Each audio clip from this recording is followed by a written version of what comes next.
Boneless, skinless chicken breast is a staple in most fitness-oriented people's diets.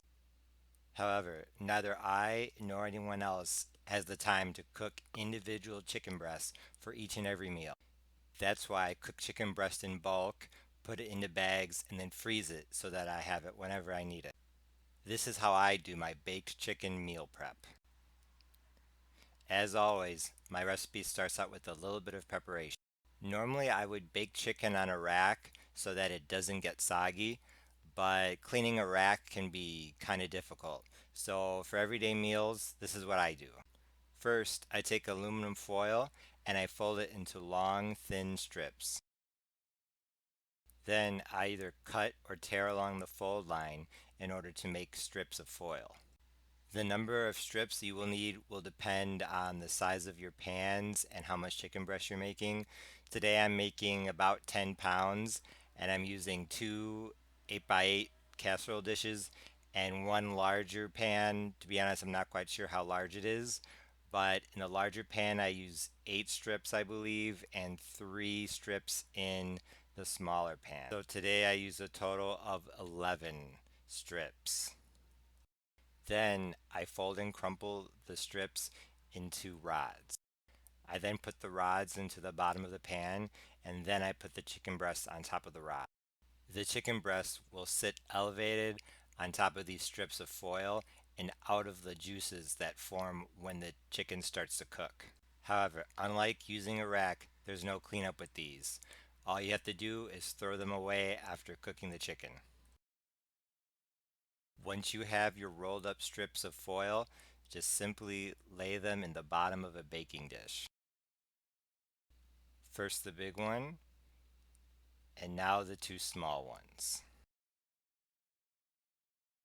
I usually put 8 strips in the large baking pan and 3 in each small 8 by 8 dish. Once the strips are in the pans, I spray it down so that I don't have to worry about anything sticking. And then I preheat the oven to 375. As you may have seen in some of my other videos, I like to put some newspaper down before I start work. It makes cleanup a lot easier. When I prep my chicken breast, my goal is to remove most but not all of the visible fat. I've seen other people who were really into fitness prep their chicken breast this way, so that's how I started doing this. Unfortunately, there's real no hard and set guideline for what to remove and what not to remove.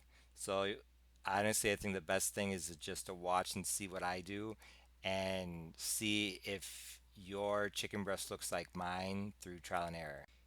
If the breasts are really big, I also butterfly them just so that they cook more evenly. If you ever have to choose between really thick breasts and thinner breasts, I would recommend going with the thinner breast because I feel like they cook quicker, and even though a thick breast will cook, sometimes the texture is kind of gritty. If you're prepping a lot of chicken breasts like I did in this video, this might take some time, 15, 20, maybe even 30 minutes. However, prepping your meals in advance or even just part of your meals, like the chicken breast, will free up time on busy days. Since buying in bulk is usually cheaper, it's also economical too. Once all the chicken is prepped and in the pans, it's now time to season them. You can season them however you want, but what I have done for years is just simply black pepper,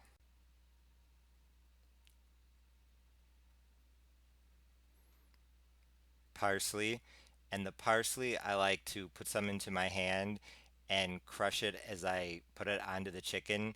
I do this to release the oil so that more of the flavor comes through. And then I add oregano. Unfortunately, I can't really give you any exact measurements in terms of the spices because I've just been eyeballing it, but feel free to season the chicken however you want. Once the chicken is seasoned, I cover it with foil. Usually, I actually reuse the foil. It's a simple way to save some money. Things like foil, wax paper, and plastic wrap can add up over time. So pans are covered, they go into the oven at 375. And after an hour and a half, the small pans are done, but the big pan isn't quite done yet. How long your chicken needs to be in the oven depends upon how much chicken you're making. So I think it's better for me to show you what the chicken looks like when it's done as well as when it's almost done instead of trying to guess on cooking time. So I took the small pans out and let the big pan go for another 15 minutes, and this is what it looks like. It's almost done. At this point, I turn off the oven and leave the covered pan in the oven for another 15 to 20 minutes so that the residual heat can finish cooking the chicken. Once all of the chicken is done and cool enough to handle, it's time to cut it up and put it into bags. I found the best way to freeze chicken is to freeze it in small bags, each bag containing either one serving or 1 day's worth of chicken, however many servings that may be. Don't forget about the browned chicken fat at the bottom of the pan. It's a great way to flavor soups, stews, and dressings. I always drain it and save it in a plastic container in the freezer. Once the chicken is cut up and bagged, I put the smaller bags into a larger bag with a note saying when the chicken was baked. Because I covered my work surface with some newspaper, cleanup is a breeze. Once the chicken is baked and frozen, you can use it however you want, whenever you want. With potatoes, with rice, on a sandwich, in a salad, the possibilities are endless. By baking and freezing chicken in bulk, you not only save time and money, but you also have no excuse for not eating healthy. Please don't forget to like, share, comment, and subscribe. Thanks for watching. Bye.